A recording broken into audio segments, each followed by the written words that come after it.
Lagay na. Ayan mga super ma'am, kumukulo na ang ating munggo. So slow fire na naman natin kasi pang okay na ang munggo natin. Ayan, okay na siya. Malambot na, ayan. Ang kulang na lang, medyo palambutin ko lang yung baboy para chewy pag kinain. O, diba? Saan kayo makakita? Munggo, tipak-tipak ang sahog.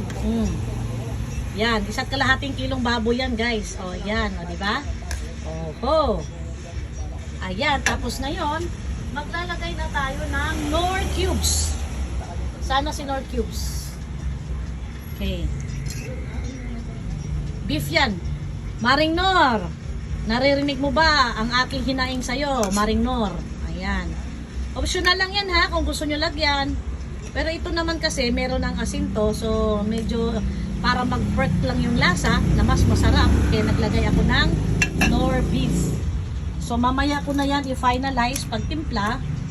Pagkatapos ko mailagay ang dahon ng talbos, dahon ng alokbate, at syempre ang star of the season, ang malunggay.